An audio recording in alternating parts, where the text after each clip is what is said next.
దేవుని పరిశుద్ధ నామానికి స్తోత్రాలు. ఈ రోజున మలాకీ గ్రంథము 2వ అధ్యాయము. ఈ అధ్యాయములో 17 వచనాలున్నాయి. మొదటి వచనం, కావున యాజకులారా ఈ ఆజ్ఞ మీకియ్యబడి ఉన్నది. 2వ వచనం, సైన్యములకు అధిపతియగు యెహోవా సెలవిచ్చినదేమనగా, మీరు ఆ యాజ్ఞను ఆలకింపకయు నా నామమును ఘనపరుచునట్లు మనఃపూర్వకముగా దానిని ఆలోచింపకయు ఉండిన ఎడల నేను మీ మీదికి శాపము తెప్పించి మీకు కలిగిన ఆశీర్వాద ఫలమును శపింతును. మీరు దానిని మనస్సునకు తెచ్చుకొనరైతిరి గనుక ఇంతకు మునుపే నేను వాటిని శపించియుంటిని. 3వ వచనం, మిమ్మును బట్టి విత్తనములు చెరిపివేతును, మీ ముఖముల మీద పేడవేతును, పండుగలలో మీరర్పించిన పశువుల పేడవేతును, పేడ ఊడ్చివేసిన స్థలమునకు మీరు ఊడ్చివేయబడుదురు. 4వ వచనం, అందువలన లేవీయులకు నిబంధనగా ఉండునట్లు ఈ ఆజ్ఞను మీకిచ్చిన వాడను నేనే అని మీరు తెలుసుకొందురని సైన్యములకు అధిపతియగు యెహోవా సెలవిచ్చుచున్నాడు. 5వ వచనం, నేను చేసిన నిబంధన వారి జీవమునకును సమాధానమునకును కారణమాయెను.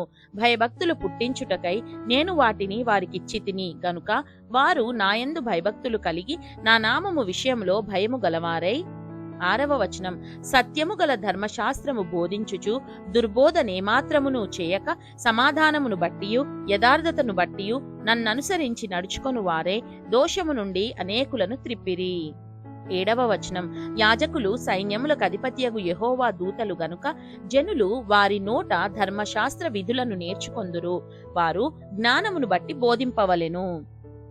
8వ వచనం, అయితే మీరు మార్గము తప్పితిరి, ధర్మశాస్త్ర విషయంలో మీరు అనేకులను అభ్యంతరపరచి లేవీయులతో చేయబడిన నిబంధనను నిరర్ధకము చేసి ఉన్నారు. 9వ వచనం, నా మార్గములను అనుసరింపక ధర్మశాస్త్రమును బట్టి విమర్శించుటలో మీరు పక్షపాతులు గనుక జనులందరి దృష్టికి మిమ్మును తృణీకరింపదగిన వారినిగాను నీచులనుగాను చేసి ఉన్నాను అని సైన్యములకు అధిపతియగు యెహోవా సెలవిచ్చుచున్నాడు. 10వ వచనం, మనకందరికీ తండ్రి ఒక్కడే కాడా? ఒక్క దేవుడే మనలను సృష్టింపలేదా? ఇలాగుండగా ఒకరి ఎడల ఒకరము ద్రోహము చేయుచు మన పితరులతో చేయబడిన నిబంధనను మనమెందుకు తృణీకరించుచున్నాము?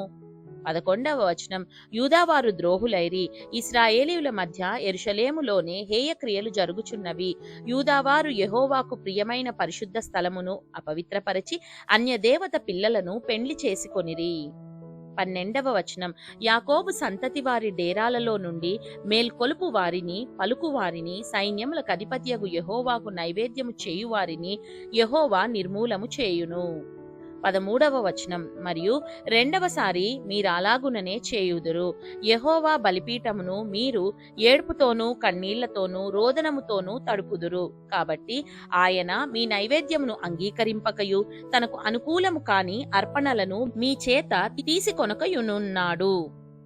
14వ వచనం, అది ఎందుకని మీరడుగగా యవ్వన కాలమందు నీవు పెండ్లి చేసుకొని అన్యాయముగా విసర్జించిన నీ భార్య పక్షమున యెహోవా సాక్షి ఆయను. అది నీకు తోటిదై నీవు చేసిన నిబంధనకు పాత్రురాలు గదా, నీ పెండ్లి భార్య గదా. 15వ వచనం, కొంచెముగానైనను దైవాత్మ నొందిన వారిలో ఎవరునూ ఇలాగున చేయలేదు. ఒకడు చేసినను ఏమి జరిగెను? దేవుని చేత సంతతి నొందవలెనని అతడు యత్నము చేసెను గదా. కాగా మిమ్మును మీరే జాగ్రత్త చేసుకొని యవ్వనమున పెండ్లి చేసుకొనిన మీ భార్యల విషయములో విశ్వాసఘాతకులుగా ఉండకుడి. 16వ వచనం, భార్యను పరిత్యజించుట నాకు అసహ్యమైన క్రియయని ఇశ్రాయేలీయుల దేవుడగు యెహోవా సెలవిచ్చుచున్నాడు. మరియు ఒకడు తన వస్త్రములను బలాత్కారముతో నింపుట నాకు అసహ్యమని సైన్యములకు అధిపత్యగు యెహోవా సెలవిచ్చుచున్నాడు. కాబట్టి మీ మనస్సులను కాచుకొనుడి, విశ్వాసఘాతకులు కాకుడి. 17వ వచనం, మీ మాటల చేత మీరు యెహోవాను ఆయాస పెట్టుచు దేని చేత ఆయనను ఆయాస పెట్టుచున్నామని మీరు అడుగుచున్నారే. దుర్మార్గులు యెహోవా దృష్టికి మంచివారు, వారి యందు ఆయన సంతోషపడును. లేక న్యాయకర్తయగు దేవుడు ఏమాయను అని చెప్పుకొనుట చేతనే మీరాయనను ఆయాస పెట్టుచున్నారు. దేవుడు చదవబడిన పరిశుద్ధ వాక్యాన్ని మనందరి వినికిడిలో దీవించి మనల్ని ఆశీర్వదించునుగాక. ఆమేన్.